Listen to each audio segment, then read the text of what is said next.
The female held on to the sink as she looked into the mirror with hatred in her eyes. She was absolutely sleep deprived. She kept hearing the voices, telling her how no one cared for her, that the person she loved thought she was worthless. She heard the landline phone beep as another voicemail appeared. Her eyes darted over to the phone in the door right to her bedroom. Your call has been forwarded to an automatic voice message system. 0, 1, 2, 3, 4, 5, 6, 7, 8, 9 is not available. At the tone, please record your message. When you have finished recording, you may hang up or press 1 for more options. Hey Orion, it's me, Yamcha. You know, the guy that's checking up on you. Look, I'm worried about you. He wouldn't want you to mope around, you know? Please call me, okay? I worry for you sometimes, and I mean it. I don't want you to do anything you'll regret. Please call me. The voicemail beeps and ends the call. She sniffles and turned away.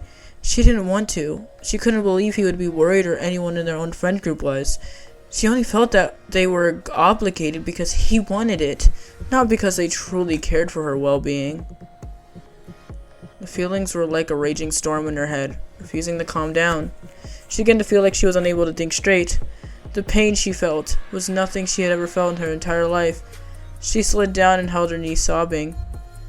She didn't know what to do, or who to turn to at all. She couldn't feel safe or comfortable at all with sharing her insecurities, even though that's what she could do, but the issue lines itself with how she presented as if she were to tell Yamcha and Krillin how she felt. It sounded like they knew him for a lot longer than she had. She was just a stupid Saiyan who arrived on Earth a year ago. The same stupid Saiyan that ended up falling for their friend, their companion. The same stupid Saiyan that ended up fighting alongside them and their friend Goku. The same friend that was supposed to propose to her. Her lip quivers and she held her body close. So as if she were to let go, she would lose the only sense of security left in them. She longed for someone to hold, someone to understand her, but that person is dead. She gets up after a long cry before another beep was heard. She didn't notice her phone ring again. Your call has been forwarded to an automatic voice message system. 0, 1, 2, 3, 4, 5, 6, 7, 8, 9 is not available. At the tone, please record your message. When you have finished recording, you may hang up or press 1 for more options. Hey, Orion, it's me, Krillin. Yamcha told me he hadn't heard back from you in a while. So I thought I'd try, please call us back. We're really worried about you. Even Goku's asking about you. Try not to hurt yourself, okay? We do care about you, and if you don't call back, Android 18 says she's gonna come over there and drag you from your room herself. So please, call me. Or Yamcha back, okay? She grits her teeth as the voicemail ends. She was so pathetic that even Android 18 was considered coming to get her and drag her out to talk to them. She couldn't live with the pain anymore, the constant torture, the fear. She slowly made her way to her feet and went back into the bathroom, rummaging through her stuff. She sniffles and wipes the messy locks of her spiky hair from her face as she sniffles and looked at the switchblade and breaks down. She got the switchblade from him and she cherished it. She opened the sleeves of her long skirt and began to slide the blade across her arms. She winces as she felt dirty and useless. She would be surprised that anyone loved her after what she did. She winced and looked down and hisses. Shit. Orion gasps out as the blade slid across her arm. She looked down at her arm and blinked back tears. She knew what places would cause the most damage and went with it. She bit her lip and sobbed. She felt so much pain and gags. She collapses and her arm shakes. She felt pain, a lot of it. She shivers, and she slipped the switchblade in her pocket and collapsed on the floor. There was a lot of blood, and she felt fuzzy. She needed sleep. She wanted to sleep. She needed to sleep. She wanted to sleep. Yet she allowed herself to fall asleep. The next thing she knew, Orion found herself standing in front of a desk with a red-skinned man, writing, and he looked up. Oh, hello there. He smiled. Orion was panicking. Was she? She looked around. Where am I? she asked. You're in the other world. My office, to be exact. He said, dropping his pen. Orion shivers and looks down. I died? She asked. Sadly, you did. I am King Yemma. Now, let's see. King Yemma faced a cabinet that had all the various files of many mortals in the universe. A file magically appeared in the seemingly endless filing cabinet. Ah, someone was just born. That's lovely. Okay, so what's your name? King Yemma asked. My name is Orion, Orion said. King Yemma hums and navigates to the O section of the cabinet.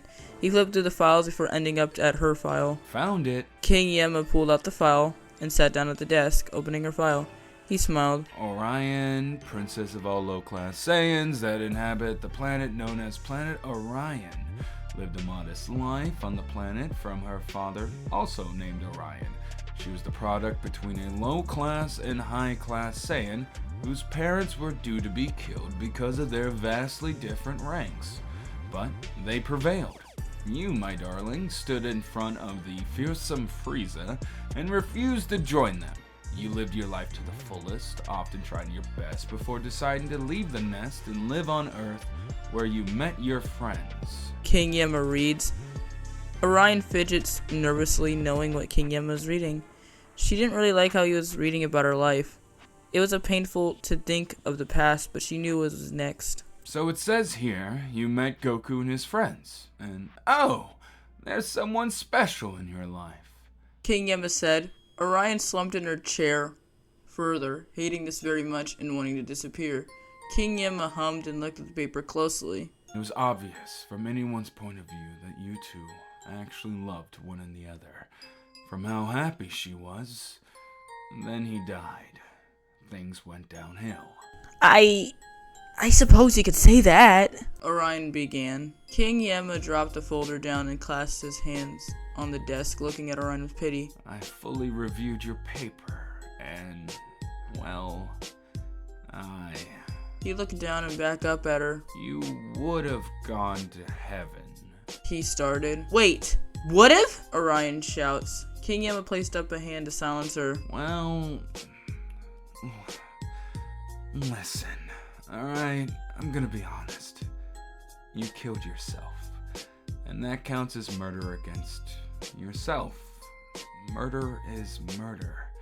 Regardless if you did the act against yourself, I'm afraid murder is just murder. And the act of murdering is taking one's life. You took your own, hence you killed yourself / you committed murder. You understand? Let me say it again a little bit more blunt. Well, you did kill yourself, and that counts as murder against you. Murder is murder. Regardless if you did the act against yourself, murder is murder. And murder is the act of taking one's life. You took your own life. You committed murder. King Yemma explained. Are you saying it's my fault that I'm selfish? Orion asked. King Yemma shook his head. Goodness, no. I'm just saying, you committed a crime, and you are being punished for it. King Yemma said. But I don't belong in Hfil. If I did, I would have been bad. All I did was take my own life. Why am I being punished for something that shouldn't be punishable to begin with? Orion asked. I know, but it's rules. I have to do what I have to do. King Yemma said, getting up. The last thing Orion saw before being set down was the sad look in King Yemma's eyes as she sent below. Then darkness. In Hfil, a certain bio-android has found himself walking through Hfil as the sounds of the usual greeted him. Unpleasant arguing, sounds of birds chirping, and of course, the occasional moping of what seemed to be various villains that were gained no chance in heaven. The bio-android was named Cell. He's been in Hfil since, well, he didn't know how long, since the time was blurred in between, but nonetheless, he's gotten used to this little shit that happens. Some would say Cell was a OG of Hfil, as he knew his way around. Cell found it difficult to live with people who were insufferable. At least he did have his offspring, but even they were annoying sometimes. But he was used to them. He longed for some sort of difference in his life, something interesting to look forward to, instead of the usual. He walked to the garden that Android 16 had created weeks prior. He didn't get along. Well, he didn't like him, since why wouldn't he? Android 16 didn't really have any grudges with him. So mostly they stayed out of each other's way and didn't really do much to bother the other. So it was a win-win situation for him. Arriving in the garden, Android 16 wasn't around, but Fu was, and Turles. He was well aware of Fu being a scientist, and Turles is making more tree forests. So nothing too weird or out of the ordinary. Cell sat down and wondered what to do until he was interrupted by someone. Cell, oh Cell, you would not believe what happened. It was the voice of Zarbon. Cell adjusted his eyes a bit and sighed. He didn't really need this right now, and well, as much as he needed alone time right now, he had to answer to Zarbon. What happened, Zarbon? Salza and you made yet another makeup branding that once again isn't what you envisioned, so you complain to me. Cell said sarcastically. Zarbon looked slightly annoyed. No, but... Zarbon began. He found the navio veno tout ciel a la tigre HNFL. Salza pipes up from behind Zarbon, who rolls his eyes. What did he say? You know I don't speak French, right? Cell asked, even slightly more annoyed. Ahem. What he said was, I found a newcomer all alone on the floor in Hfil. She seemed to be new, and I think she needs a proper welcome from you. Since, well, you are the host here, are you not? Zarbon asked. I wouldn't say that entirely. I just sit here and relax. There's not much to do except relax. Also, did you say she? Cell asked. Salza snickers. Don't get too excited, you perverts. She might not even be your type. Salza snickers. Cell rolled his eyes at the blondette and huffs. What makes you think I'm interested in a female? We haven't seen any in years. The last one died in the annual purge that happens bi-yearly at this rate. Yeah, we know. Let's get going. Salza said, rushing off. Is it just me? Or he's far more childish now? Cell asked Zarbon. No, he's probably just acting like that because he's happy. Zarbon heads off and Cell follows. It's been nearly a few years since a single villain has ever arrived at this Hfil spawn. He doubted there was any more ready to come along with, but hearing the fact of a potential one arriving and one that was female was bound to change Cell's mind. As he walked through the lands, he heard Zarbon and Salza chatting in French, and he just rolled his eyes. Then they stopped. Here, she's here. Salza calls, and Zarbon nodded. Come along. Zarbon said. Cell followed, and they brushed the leaves around, and there was the female. It was a Saiyan. Cell groans. Why did you tell me she was a Saiyan? Cell asked. Well, we do have a few others here, so what point would it be? Salza scoffed. Because it... Never mind. What now? Cell asked. We start by waking her up. You go and greet her, Cell. Zarbon shoved Cell, and he stumbled forwards, groaning. Don't shove me! Cell growls out and knelt down, poking the unconscious female. Cell felt weird near a female, especially since he didn't like having to greet newcomers. He scoffs and turned back to see Zarbon and Salza, who smiled. What if she is dead? Cell snaps. Wouldn't that make her double dead? How does that work anyways? Salza calls out. I mean, we do get slaughtered every year anyways, so it wouldn't make less of a difference anyhow. Zarbon adds. Whatever. Cell snaps. He turned back to face the body and poked her. Immediately she gets up. Where am I? She panics and Cell groans. You're in HFIL. Where else would you be? Cell asked. What? No, I don't belong here! Orion yells. You don't? I mean, you are here. So you obviously did something to deserve being sent here like all the rest of us. Salza said. Wait, she doesn't really have that aura to her like any of us.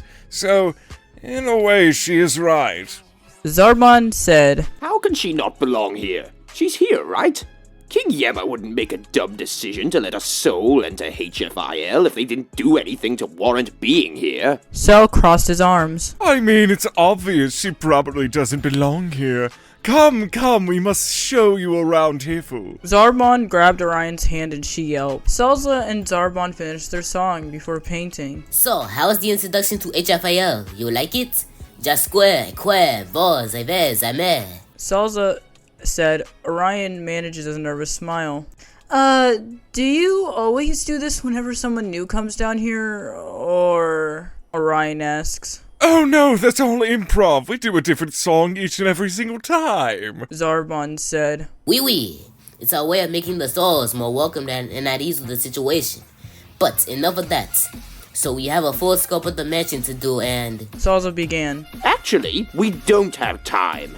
We have to be in our rooms by the next hour. Cell said, pretty annoyed, he chased him across town. What? Oh, come on. Why? Zarbon scoffs. Because you know why. It's not up for discussion. Cell crosses his arms. Since when did you cut the shots, Last time I checked, you were busy worrying about poking Orion awake. Salza said. Look, it doesn't matter at all. Point is, you know what the issue is here, and I won't repeat it. I just won't. So unless you want to get injured, then I suggest you get inside. Cell snaps. Oh, so we're not going to tell her what happens down here every year? Zarbon has a smirk on his face. No, we're not, because we're not explaining any of that. Cell huffs. What happens every year? Orion asks. Oh, you know, scary things. Zarbon said. Scary things? Orion asked. Yup, surely scary things. Salza adds on. Don't you dare. Cell began. Oh, come on, why not tell her? She'll find out on her own. It doesn't matter. We don't need to scare the newcomer this early. What was the scaring energy before? Don't get me started on that. Oh, Orion, Cell is hiding. Zarbon began. Stop. Cell shouts. The fact that... Salza adds. No! Cell yells. That every year. Zarbon added. Don't you even fucking dare. Cell warns. The demons come down here to kill us all. And kill us all. Zarbon and Salza finishes together. Orion was horrified. What?